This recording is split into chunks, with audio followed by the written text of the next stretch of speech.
Greetings, folks. I take this opportunity to welcome you again to Global Leadership Perspectives.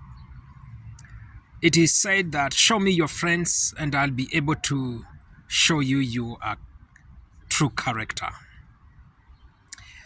This statement may sound simple, but I believe that it makes a lot of sense. And today I want to look at Mr. Ruto, the president of Kenya. And I want to point out a few things out of my observation, the things that I feel that they are indeed things that may be working against him and things that he needs to pay much close attention to. Number one has to do with himself as a person. I have a feeling out of analysis and observation that the president appears, yes, as much as he's person-oriented, but it appears that he does not take advice. He is an advice to himself.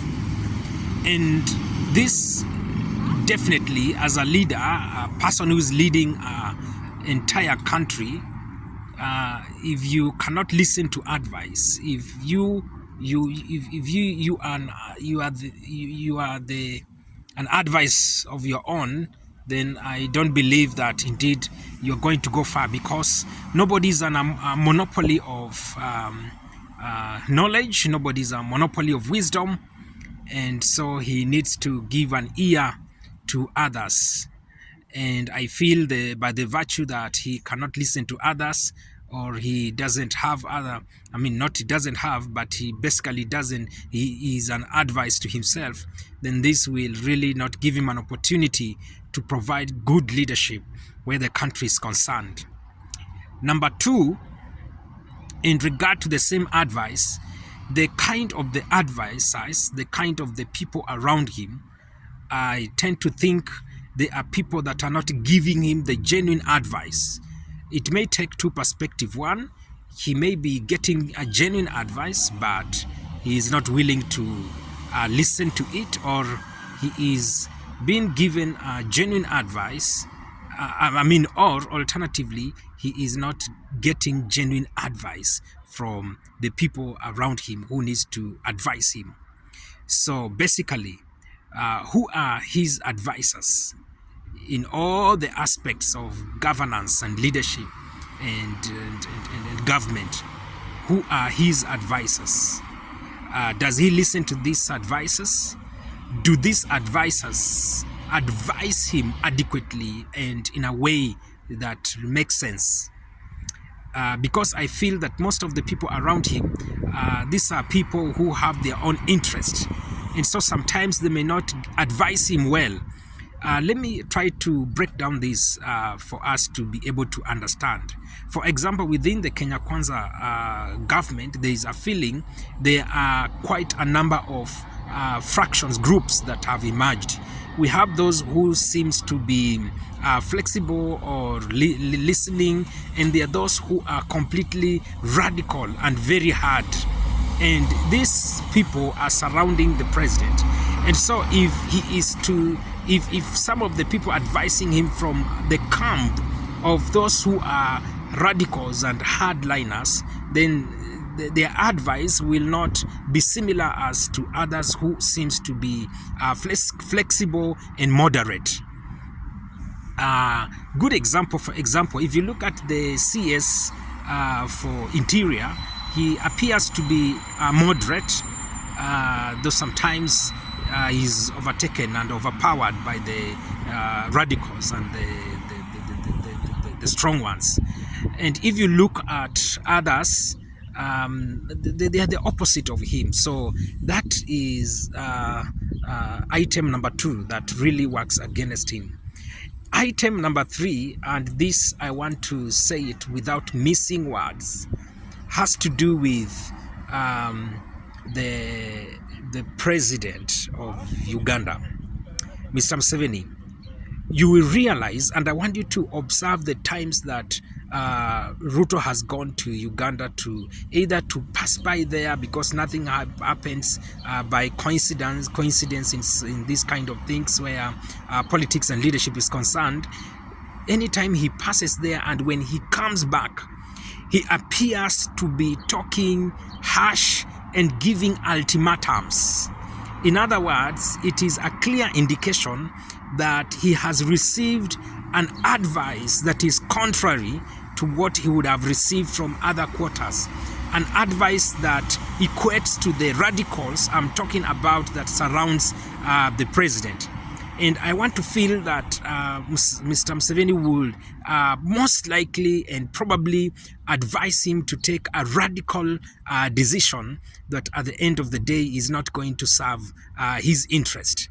The only thing that the both of them will forget is that Kenya is not definitely Uganda, and Uganda is not definitely Kenya, as much as they share a lot in common.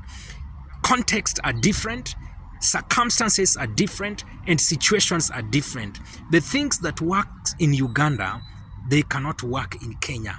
The kind of a leadership that works in Uganda can definitely not work in Kenya. And that's why I'm convinced, beyond any reasonable doubt, if Ruto is to apply the leadership method of Museveni, then to apply in Kenya, it will fail. It will not work. So the kind of the advisors he has around that, especially that is coming one from the president of Uganda, is not a good one. Just the other day when he came and the opposition was to have their maandamano, their picketing and demonstration, he appeared to talk tough and to talk otherwise, as much as if you are keen, he really didn't mean what he was saying, and as much as he meant, you could see a lot of fear in him and uncertainty in him.